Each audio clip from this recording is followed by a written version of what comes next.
Hello everyone, this is Sahib Bilal and you are watching web development series. आज हमारा 16वां lecture है and that is about CSS. CSS के हम स्टाइलिंग कर रहे थे और डिफरेंट हमने टॉपिक्स अपने कवर कर लिए हैं। आज ये है कि आपने अब मेन्यू बनाना है तो मेन्यू आप किस हिसाब से बनाएंगे। नंबर फर्स्ट ये है कि आपने ड्रॉप डाउन के तौर पर बनाना है, ठीक है, as a drop down create करनी है। नंबर सेकंड ये है कि आपने एज अ हॉरिजॉन्टली क्रिएट करना है, वर्टिकली क्रिएट करना है या हॉरिजॉन्टली क्रिएट करना है, ठीक है। तो ये बनाना हम सीखते हैं। सिंपल ये है कि हम अपने जस्ट यूएल लेते हैं, एक अनऑर्डर लिस्ट। इसमें सिंपल हम बताते हैं L I, this is list 1, copy and paste list 2, 3, 4, 5, ठीक है। अब इसके पेरेंट पे हम एक डिफ सेक्शन लेते हैं जिसको हम क्लास देते हैं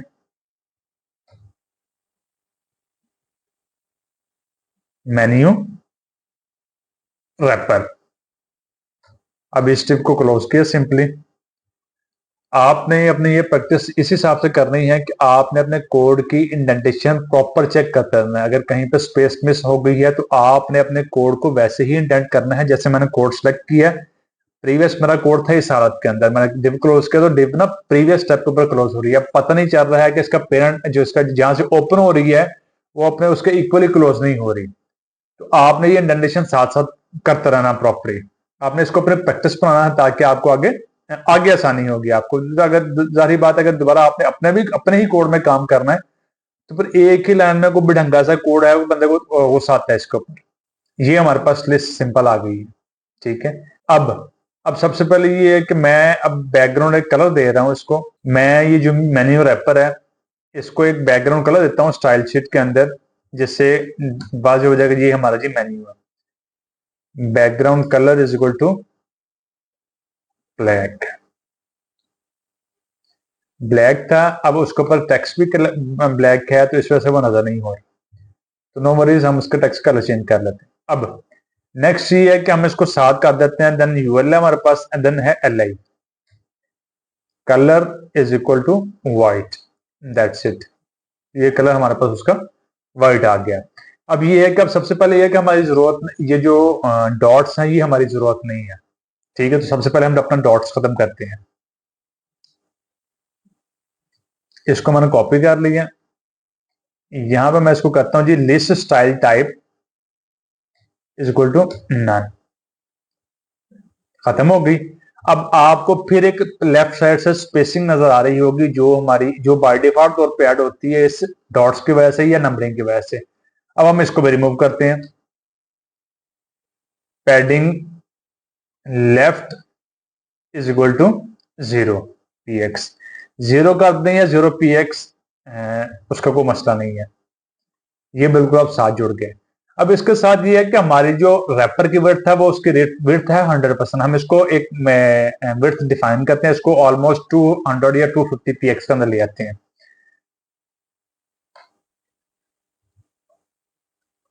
विड्थ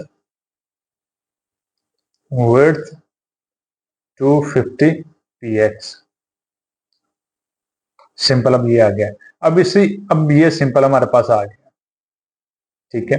अब ये है कि अब आपने मेन्यू को प्रॉपर स्टाइल करना है, ठीक है। लेकिन अभी मेन्यू में कंप्लीट नहीं हुआ तो मेन्यू के अंदर अभी एंकर टैग मिसिंग है कि हमने सिंपल लिस्ट बना ली है लेकिन एंकर टैग तो पता नहीं है कि अगर हमें पेज को लिंक करने की जरूरत पड़ती है तो हम लिंक कैसे करेंगे। तो उसके लिए सिंपल ये है, तो मैं अपनी जो लिस्ट 1 2 3 4 5 मैंने डेट की है इसको मैं अगेन खत्म कर रहा हूं, ठीक है। इसको कॉपी किया, anchor tag, hashtag, then list 1।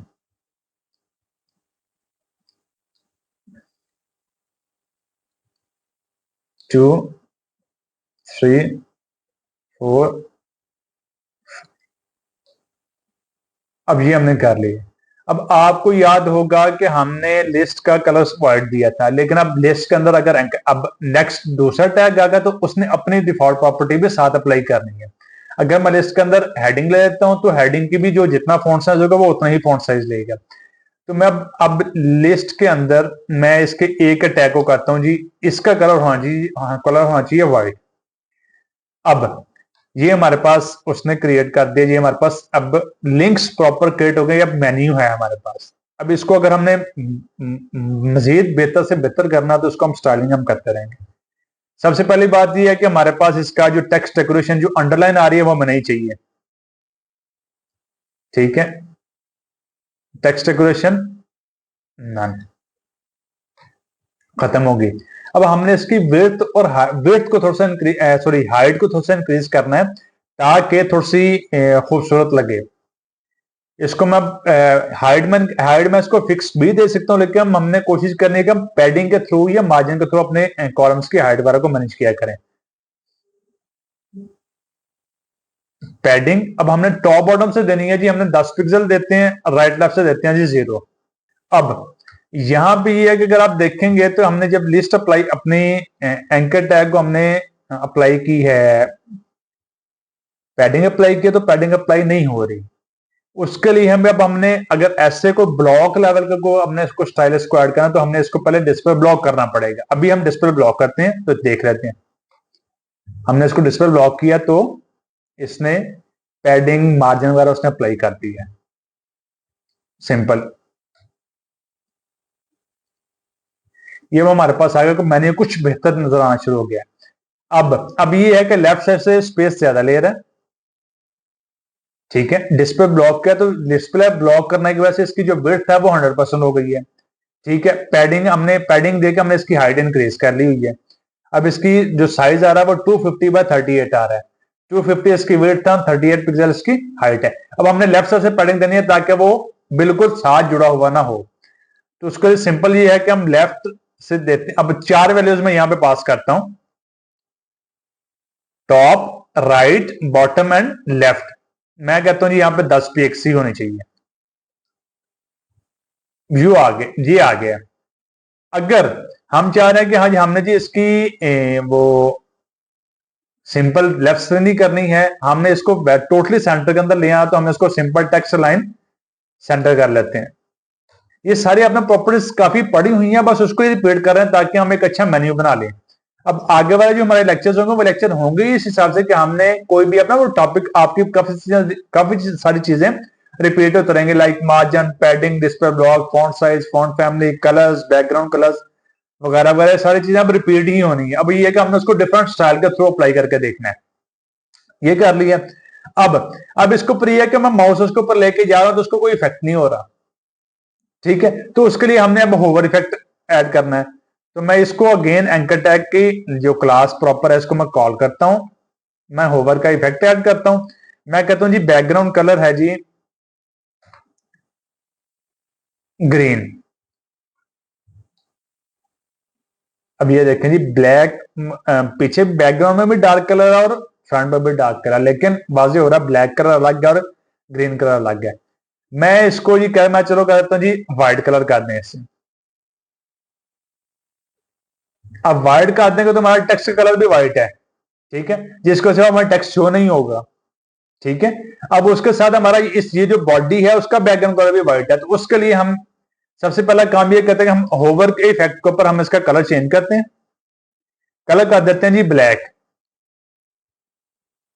ठीक है। और इसको हम बॉर्डर ऐड कर देते हैं, बॉर्डर 1px सॉलिड ब्लैक, ठीक है। अब इससे आपने देखना आपको थोड़ा सा इसको इफेक्ट आपको नजर आएगा होवर के ऊपर, ये देखें तो जर्क ले रहा है, ये जो आपके एलिमेंट्स है ये ऊपर और नीचे मूव हो रहे हैं। क्यों कि बाय डिफॉल्ट तौर पे इसका बॉर्डर कोई भी नहीं था है, ठीक है। लेकिन हमने होवर के ऊपर ऐड किया जिसकी वजह से इसकी हाइट इंक्रीज हो रही है। तो हम ऐसा करते हैं कि हम इसका बॉर्डर जो है वो बाय डिफॉल्ट तौर पर भी ऐड कर देते हैं, क्योंकि बैकग्राउंड में हमारा ब्लैक ही है तो हम इसका ब्लैक ही ऐड कर देते हैं। अब ये देखें अब हमारी हाइट को फर्क नहीं पड़ा, हमारी हाइट इंक्रीज या डिक्रीज नहीं हो रही है। अब ये एक टाइप है जी हमारी मेन्यू की कि अब इसके अंदर हमारा डिफरेंट स्टाइल हो सकता है, डिफरेंट कलर हो सकता है, डिफरेंट फॉन्ट फैमिली हो सकती है। तो हम इसको इस हिसाब से कर लेते हैं। अब ये है कि मैं इसी स्टाइल को कॉपी पेस्ट कर रहा हूं, मतलब इसी ब्लॉक को मैं कॉपी कर रहा हूं, ठीक है। अब मैंने जस्ट इसका थोड़ा स्टाइल चेंज करना, क्लासेस यही लगी रहेंगी, लेकिन मैं इसमें एक एक्स्ट्रा क्लास ऐड करके मैं इसका स्टाइल चेंज करूंगा। अब ये हमारे पास स्टाइल आ रहा है वर्टिकल, ठीक है। तो उसके लिए सिंपल मैं ये करता हूं कि मैं इसको menu that horizontal, sorry horizontal का स्पेलिंग हॉरिजेंटल, ठीक है। अब यहां पे मेन्यू डैश रबर का कलर ब्लैक था, लेकिन अब हमने हॉरिजेंटल मेन्यू को कलर चेंज करना, ठीक है। तो उसके लिए सिंपल मैंने जो क्लास दी है मैं उसको कलर कर देता हूं जी, background colour is equal to black, ठीक है। अब उसके बाद अब हमने इसका, नहीं सॉरी, हमने पहले भी ब्लैक दिया था, तो हमने ब्लैक की बजाय अब ग्रीन करते हैं या रेड करते हैं, तो ये रेड हो गया। अब ये है कि आपको ये ब्लैक लाइंस नजर आ रही है, क्योंकि हमने इसको ब्लैक कलर का बॉर्डर दिया हुआ है, तो अब हमने वो बॉर्डर रिमूव करना है। तो मैं सिंपल इसको कॉपी कर रहा हूं, ठीक है। अब हमारे पास सिर्फ हमने बॉर्डर ऐड करना है, तो बॉर्डर के लिए हम जस्ट बॉर्डर वाला स्टाइल ही अप्लाई करेंगे, दैट्स इट। बॉर्डर ब्लैक नहीं है, बॉर्डर इसको कर दें जी हमने रेड। अब लेकिन होवर पे हमें ब्लैक कलर का बॉर्डर नजर आ रहा है, तो हम होवर पे भी इसका, अब ये दोनों का स्टाइल सेम है, तो मैं इसको सिंपल कॉलन होवर कॉमा, तो मैंने multiple style, same style multiple classes को या मल्टीपल एलिमेंट्स को एक दफा ही दे दी है, ठीक है। ये हमारे पास आ गई, ठीक है। अब मैं चाह रहा हूं कि जी मेरा जो मेन्यू है वो एक लाइन में शो होना चाहिए, तो आपको याद होगा कि हमने डिस्प्ले फ्लेक्स की प्रॉपर्टी पढ़ी थी, तो उसके लिए हम सिंपल इस पर डिस्प्ले फ्लेक्स अप्लाई करते हैं, डिस्प्ले फ्लेक्स। अब चेक करते हैं हमारा मेन्यू कैसे आ रहा है। अब मसला ये है कि हमने डिस्प्ले फ्लेक्स अप्लाई करना था किसके ऊपर, यूएल के ऊपर, क्योंकि लिस्ट आइटम्स उसकी हैं, चाइल्ड हैं, ठीक है। हमने कर दी है बाय डिफॉल्ट उसके पेरेंट को, ठीक है, जिसको ऐसे में नुकसान हुआ है। तो मैं इसको खत्म कर रहा हूं, कॉपी किया, यूएल डिस्प्ले फ्लेक्स, अब ये एक ही लाइन में आ गए। अब आपका यहाँ पे क्वेश्चन करना बनता है कि जी हमने जब इसको डिस्प्ले ब्लॉक किया था तो इसकी विड्थ इंक्रीज हो गई थी, अब इसकी विड्थ क्यों इंक्रीज नहीं हुई? वो इस वजह से नहीं हुई है क्योंकि यूएल एक पेरेंट एलिमेंट है, उसको हमने डिस्प्ले फ्लेक्स कर दिया है, जिसकी वजह से अंदर वाले जो सारे एलिमेंट हैं वो सिर्फ उतने ही विड्थ लेंगे जितना उसका कंटेंट है, तो उसके लिए हमें विड्थ उसको अलग प्रॉपर अप्लाई करनी पड़ेगी, ठीक है। तो मैं यहाँ पे इसको विड्थ कर देता हूँ सिंपल जी 100%। अब इसकी विड्थ 100% इस वजह से अप्लाई नहीं हुई है, क्योंकि हमने पेरेंट जो रैपर है उसको हमने विड्थ 100% नहीं की है, तो उसके साथ फिर हमें इसकी भी विड्थ 100% करनी पड़ेगी, ठीक है। सिंपल मैं इसको करता हूं जी विड्थ 100%, इसकी विड्थ 100% हो गई, तो अब इसकी विड्थ भी ऑटोमेटिकली 100% हो गई है। अब अब हमने इसको दिया है जी डिस्प्ले फ्लेक्स है। अब आप अगर रिकॉल करें तो हमने अलाइन आइटम्स पढ़ा था और जस्टिफाई कंटेंट पढ़ा था, तो अलाइन आइटम हमारा पहले ही सेंटर में है, तो हम जस्टिफाई कंटेंट इसको ऐड करते हैं, जस्टिफाई कंटेंट सेंटर में आ गया। लेकिन अब हमें सारे का सारा कंटेंट सेंटर में नहीं चाहिए, हम इसका स्टाइल चेंज करते हैं, तो हम कहते हैं जी हमारे स्पेस जो है वो दरमियान में आना चाहिए, स्पेस अराउंड में हो, साइड में भी हो और दरमियान में भी स्पेस हो। अब यहां पे आपको अगेन मसला फेस करना पड़ रहा है कि आपने जस्ट जो आपका एंकर टैग है वो सिर्फ एक छोटा सा, उसकी विड्थ बहुत कम है, लेकिन लिस्ट की विड्थ ज्यादा है, लिस्ट की विड्थ ज्यादा, तो उसके लिए हम ये करते हैं कि हम एल आई को उसको प्रॉपर विड्थ असाइन कर देते हैं। यहां से मैंने सिंपल स्टाइल कॉपी किया। अब उसके बाद मेन्यू यूएल एल आई हमने कहा था जी विड्थ, हम कहते हैं जी हमारे पास है 5, 1 2 3 4 5 है, तो मैं कहता हूँ 20% इसकी विड्थ होनी चाहिए। अब आपका क्या ख्याल है कि क्या एंकर टैग की विड्थ 100% होगी या नहीं होगी? वो होगी। क्यों? क्योंकि हमने एंकर टैग को अलग विड्थ डिस्प्ले ब्लॉक किया हुआ और पैडिंग टॉप और बॉटम दी हुई है। ठीक है, अब ये आपका इफेक्ट आ गया, ये आपका वर्टिकली हो गया, ये आपका हॉरिजॉन्टली एक बन गया है, मेन्यू बन गया। अब इसमें डिफरेंट स्टाइल हो सकते हैं, जरूरी नहीं है कि सिर्फ आपको ऐसा ही बनाना पड़े। साइड मार में बनाएंगे तो आपको ऐसा बनाना पड़ेगा, अगर आपने टॉप में बनाना तो आपको ऐसा बनाना पड़ेगा। उसके बाद एक चीज यहां पे और है कि आपका यहां पे क्वेश्चन करना चाहिए कि सर या एक्सक्यूज मी कि यहां पे हमारे पास ड्रॉप डाउन का ऑप्शन भी होना चाहिए कि हमने ड्रॉप डाउन बनाते हैं, ड्रॉप डाउन कैसे यहां पे शो होगा। तो उसके लिए मैं एक तीसरा मेन्यू बना रहा हूं। ठीक है, इसको मैं साथ एक क्लास अप्लाई कर रहा हूं, मेन्यू डैश ड्रॉप डाउन। ठीक है, सेम यही आ गया, एवरीथिंग इज सेम। मैं सिर्फ इसका बैकग्राउंड एक तो कलर चेंज कर रहा हूं।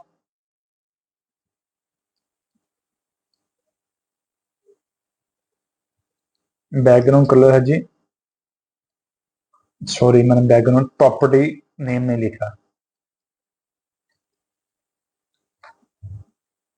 अब बॉर्डर इसका रेड है तो उसको भी आप इग्नोर करें।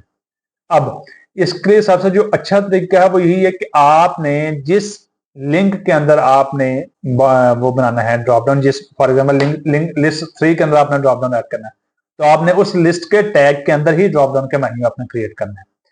लिस्ट 3 ये है कि यहां पे आप आए, यहां पे आपने एक प्रॉपर एलिमेंट क्रिएट करना है। इसको क्लास होगा जी ड्रॉप डाउन इनर, और मैं इसके लिए लिस्ट को अप्लाई करता हूं जी ड्रॉप डाउन पेरेंट। ठीक है, यहां पे मैं अगेन यूएल, या मैं सिंपल नहीं ऐसे चलने दें।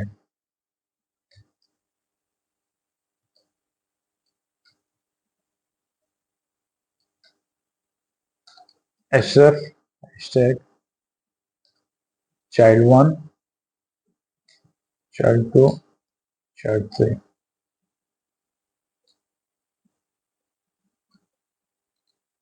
ठीक है, अब ये देखें, ये इसको भी प्रॉपर्टी सेम मिली है जिसकी वजह से ये सेम स्टाइल ही अप्लाई कर रहा है, क्योंकि हमने इसके पेरेंट को डिस्प्ले फिक्स किया हुआ है, फिर आगे विड्थ हमने प्रॉपर दी हुई है और एडिंग आगे सिंपल टैग्स को कॉल किया हुआ है जिसकी वजह से स्टाइल अप्लाई हुआ है। तो बाय डिफॉल्ट पे हम इसको एक दफा कर देते हैं जी, नहीं पहले हम इसका स्टाइल सेट कर लें, फिर उसके बाद इसको अगला इफेक्ट ऐड करते हैं। हम आते हैं जी इसमें, इसको करते हैं जी विड्थ, अच्छा नहीं सॉरी, विड्थ इस वजह से इसको सेट नहीं कर रहा है क्योंकि हम इसकी जब एक एलिमेंट की हाइट इंक्रीज हुई है तो बैकग्राउंड की वजह से और ब्लॉक एलिमेंट की वजह से सबके सब एलिमेंट्स की हाइट इंक्रीज हो गई है, ये देखिएगा। ठीक है, अब अब सिंपल ये है कि हम यहाँ पे वही सेम स्टाइल अप्लाई करते हैं। अब सिंपल हम यहाँ पे, अब यहाँ पे एक नई प्रॉपर्टी मैं आपको बताता हूं, यूएल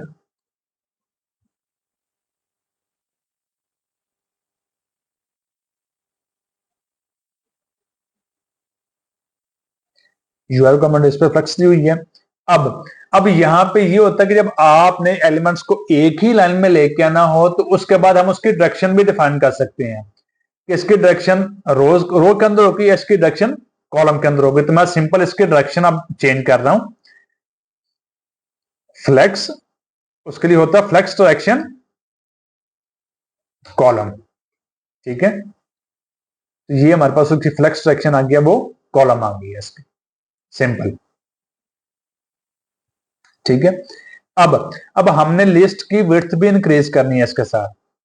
ठीक है, तो उसके लिए हमने क्योंकि हमने ऊपर इसको 20% दिया हुआ है, लेकिन अब हमने अपने ड्रॉप डाउन जो मेन्यू है इसको हमने विड्थ कर देनी है 100%। ऊपर 20% है, लेकिन यहाँ पे हमें इसकी जरूरत 100% है, क्योंकि हम एक रो के अंदर एक ही कॉलम शो, एक ही लिंक शो करवा रहे हैं। सॉरी, परसेंटेज ऐड नहीं थी।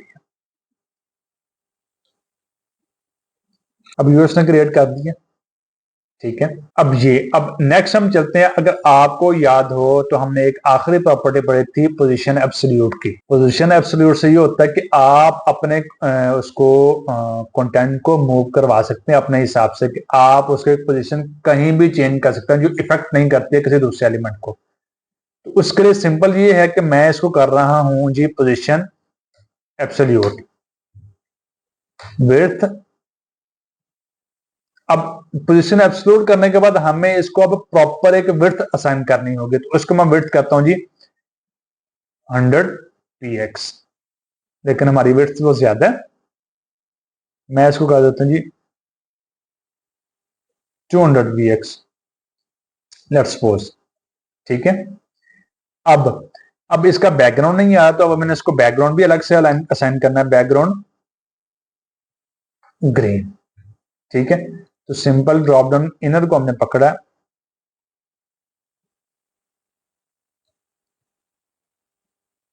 ड्रॉप डाउन इनर को इसकी पहले क्लॉज कॉपी की है, देन हमने इसका स्टाइल कॉपी कर लिया, ये हमारे पास आ गया। अब ये कब अपने इसको हाइड एंड शो भी करना है, तो बाय डिफॉल्ट तौर पे ये होगा डिस्प्ले नन, ये नजर नहीं आएगा। इसको हमने सिंपल कर दिया डिस्प्ले नन, ठीक है। अब ये है कि अब हमने इस एलिमेंट के ऊपर होवर करना है, तो ये ब्लॉक शो होना चाहिए। तो उसके लिए ड्रॉप डाउन पेरेंट, हमने इसकी पेरेंट क्लास को पकड़ते हैं, इसके ऊपर होवर इफेक्ट हम अप्लाई करते हैं, देन हम आगे चाइल्ड की क्लास ऐड करते हैं, डिस्प्ले ब्लॉक।